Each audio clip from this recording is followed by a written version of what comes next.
going on, peoples? Welcome to... Must be Wednesday. I almost said welcome to Debt Kickin' Sunday. Boss. No, we're here again on the sofa discussing this book, Smart Money, Smart Kids, Dave Ramsey, Rachel Cruze. I have so much stuff in my lap. Anyway, this book, okay? Smart Money, Smart Kids, yes please. We've been helping launch this book for a few weeks now, and we're working our way through it. We're like 3/4 of the way done. Mm-hmm. And good book.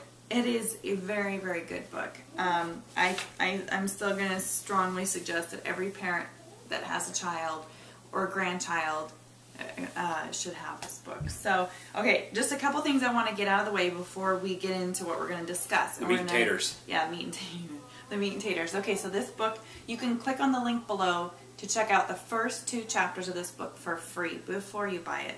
It's a great way to test drive it, and you'll probably get hooked. And then we want you to know that it launches in 6 days. So the book is almost released. So if you pre-order, you'll get it a little over 6 days. 6 days being what? That way there's no confusion. The 22nd, April 22nd, the book launches, and then the pre-order period ends. So that means that your $50 in free extras you can get right now will come to an end too. Ooh, freebies. Got to get on the freebies. Yes. So the book right now is $19.99, and it includes $50 in free extras. So you get a hardcover book, you get an audio book, you get a video lesson of safeguarding your legacy, and you get an ebook version. So there are so many different extras. You guys could even count this as Christmas presents if you're working it into your budget. So anyway, that I know when we get we've pre-ordered our copy. When we get it, it's going to get used and abused, dirtied, wrinkled, and passed on, and there's going to be quite a circle. Okay, so today's topic is the victim mentality.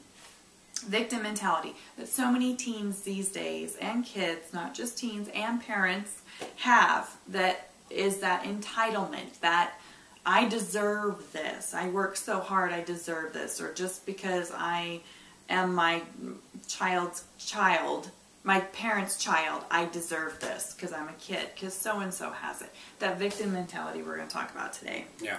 Which is rampant.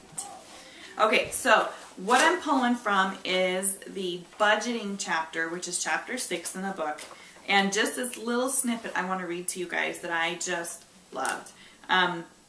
Dave is saying, hidden in the bones of this chapter is the fact that you are teaching your child to grow into an adult, a mature adult who plans, budgets, is proactive, and does not act like a perpetual victim, waiting on someone else to fix her life. Budgeting nurtures maturity. Favorite quote, probably favorite quote in the book. Budgeting nurtures maturity, which is necessary in so many areas of your child's life. And then it goes into so start with that 3-year-old and teach her that a few weeks of budgeting saving will equal a toy purchase. Then progressively become more sophisticated in your teaching until you have a college student who can manage her own bank account and eventually her wedding budget. And if you follow the principles in this chapter, the great news is you will not only raise money smart kids, but you will also grow responsible money smart adults who are poised, confident, and who won't be moving back into your basement when they are 32. Ooh, that stings. Yeah. How many of you have adult children living with you? Don't raise your hand. So anyway, I love budgeting nurtures maturity. Yeah. I'm just thinking, yeah, go ahead. I just love that quote. It's a good quote. But I mean, you break it down and you think about it, it's a simple thing. Yeah. It's really honestly a simple thing. And your kids, more actions are caught than they're taught. So if they see you budgeting and being wise with your money, it's going to trickle down. You won't even realize it's trickling down. And then you're going to have a kid that understands the budget, understands money, is responsible, right, and won't have that me, my. They'll be deserve set. Attitude. Yeah, they'll be like, well, if I want something, I got to save for it. That's just everyday life, right? Right. And then you cut down on the victim mentality, which is one of my pet peeves that absolutely drives me crazy, because we all have a chance in life to do our best and to strive and do good things and to push ourselves. And back to what you were saying, the more is caught than taught. the kids are going to pick up. You can tell them something, but how many sources are just speaking to them on a daily basis? Their teachers, their friends, their neighbors. Watching. Yes, that kind of goes in one ear and out the other. At least with our kids, it does. But they are watching everything you do. Even our girls they make comments, and I'm like, we never said anything. Yeah. They picked up on our actions. So parents, please be aware of your victim mentality, that your kids are watching every single thing you do. And if you have a victim mentality, then they're going to have it. You're harboring that for many generations. And so, stop it. And if you have a budget-friendly household and you have kids that understand money, you won't be an ATM to them. That's all right. Because they'll know that, hey, I can't get money from mom and dad. I got to do chores. If I want to go buy the little Johnny wants a plastic thingy, Johnny needs to get to work. Right. And do dishes and take out the trash and wash the cars and mow the yard, and instead of sitting in front of the TV going, Johnny not going to get the plastic thingy. Right. And you know what, parents, you're probably going to learn a lesson or two, and that's perfectly normal and okay. While you're reading this book and you're teaching your kids the principles that you're reading and applying them, you too are going to be like, oh, I've been doing this wrong. I should be doing it this way. Man, that would have made life easier knowing that. And that's okay. We did that. We do that. And that's okay. To change. Budgeting is hard. This whole concept of budgeting and debt-free, it's hard, people. This isn't going to happen overnight. But what foundation you can lay right now for your kids will set them up for the rest of their life. So right. You taking a little bit of time out of your life to set them up, you won't realize what you've done to them. You know, when they're 25, they might come back and say, man, I really appreciate what you did. Yeah. I paid for college, paid for my wedding, I cash flowed this, I cash flowed that. I've got a nice house down payment for a house or whatever. Yeah. I mean, it just paid forward. Yeah. Yeah. And we've got some questions about people wanting to know how to motivate their kids. And I think that in regards to this book, if you plant the seed and there is no other option, they'll become motivated because they have no other choice. So motivation comes with perseverance on the parent's part. And I love it. Okay, so in this budgeting chapter too, Rachel talks about when she got married and how her parents handled the wedding budget, which was good to know if you're a parent of girls. We happen to have 3 of them. So, we have 3? So, how'd that happen? And we will be able to cash flow 3 modest weddings. I am confident.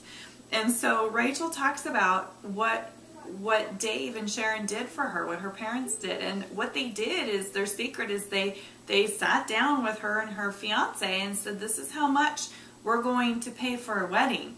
And then they gave them that much money. So whatever it is, parents, that you've been saving, yes, you could start saving for a wedding right now. You give that to your daughter, and when it's gone, it's gone. And hopefully you've instilled all these principles that you can trust her with the money. So if she spends it all on a DJ, then she doesn't get chairs and pictures and things like that. What you need to think about it is, it was a budgeted wedding. This principle goes for everything. It was a budgeted wedding, and they gave them the money to let them make the financial decisions. It'd be the same as if you're contributing for a car, or if you're contributing monthly for clothes, or if you're contributing monthly for sports. That's right. And you just say, okay, kids, here's $100, pick whatever sport you want, or here's $300 for the school month, or whatever for your clothes. They will make better financial decisions if they have to do it on their own and know that they're on a budget. That's right. That's the secret to all of this, you guys. Like, budget nurtures maturity. If you want to be mature, if you want your kids to be mature, you've got to do a budget. And it feels good to feel like an adult, to be mature. And it's good to teach your kids these principles. And you know, it's not always the case. There's some parents that feel very strongly about not making their kids work and kind of hovering. They call them the hovering parents, where they just circle around them and kind of stay on top and guard them and shield them from a lot of things. but that doesn't allow them to fail and fall when they're in your four walls, where you can pick them up and show them the right way. So, and the budgeting side of it, we're not talking a 14-page spreadsheet like you parents probably have at home, like us nerds, me. Kids don't have a budget like that. Kids have a very, very small budget. Pen and a notepad. Like on a Post-it note, it's so small. Yeah. But they need to stick to something. And the book explains all that, gives great advice, gives great samples, examples. And it's helping, this budgeting chapter helps your teens budget their cup of coffee or a movie out with friends or things like that. They're budgeting everything just like you parents should be doing. I mean, we've been doing it for 5 years. I thought I had pretty much had the budget system down, and after reading some of this, it was just like, boy, I didn't even think about that. So, you know, even people like us that have been doing it are still learning. So it's just a good resource. Yeah, so keep an open attitude when you're reading this book. And light bulbs are going on for you as a parent. Doesn't mean you screwed up. Doesn't mean that you're bad. It just gives you a chance to change your future. And that's important. And that's okay, because we do that all the time. So, anyway. There's no reason parents out there shouldn't be able to tell their kids, I can make you a millionaire. If you set your finances straight and you do these 3, 4, 5, 10 principles, whatever they are, there's no reason you shouldn't retire with dignity and millions of dollars. And it's not hard, you guys. This is like simple advice in this book. It is not hard. And it will eliminate that victim mentality. It's like the V8 commercial where they go, should have had a V8. Should have had the budget meeting. Yeah.